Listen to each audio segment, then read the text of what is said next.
All right, hang on. I want you to unpack something for us, and that is with regard to our beloved viewers.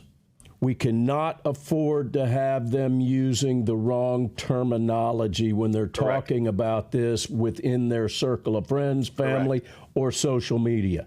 Correct. What is the correct terminology, and what should they never say, Jovan? You should never say election fraud. Election fraud is specifically governed by the Department of Justice. We don't have federal elections. We have state elections with federal components.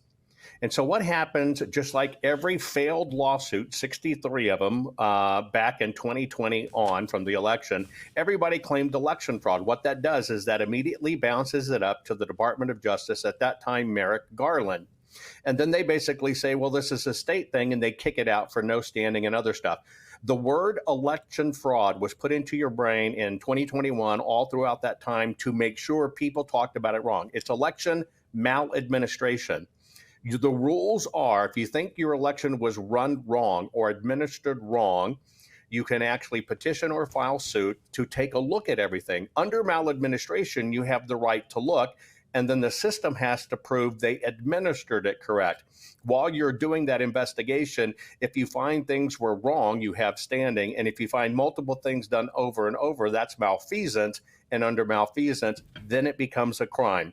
But when you look at elections, when they're run, only the governor, secretary of state, and the attorney general of that state can claim fraud right off the bat. Now you understand why one single word smothered all of our chances of having the lawsuits prevail. Exactly. And I want to drive this home really hard. The correct terminology is election maladministration. And when you see if it was maladministered, and then you can find it in there, then that basically is called malfeasance, and then you have legal recourse. If you say election fraud right off the bat, you're doomed to get a big, fat, nothing burger.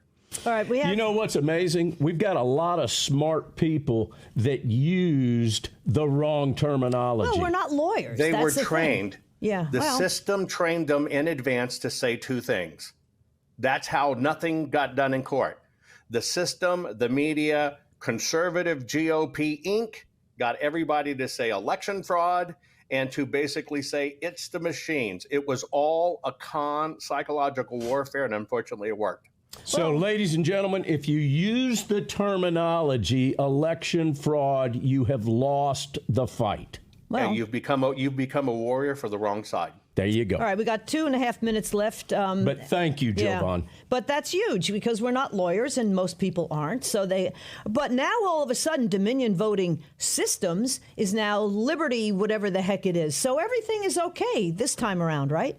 They think they'll give it with a re-wrapper and give it a new name, and now it's run and bought by a Republican. This is Con Inc., folks. In fact, in the voting systems world, this particular playbook where they sell, resell, bring people in and redo it has been done 10 times over since the 80s. And so when you see this new name, why would a company that got $1 billion, almost $2 billion windfall when it's done of cash because of the lawsuits, why would they ever sell? Well, in an interesting maneuver, they got to get the cash out. And, a good Republican's going to do it, and they're going to fix it.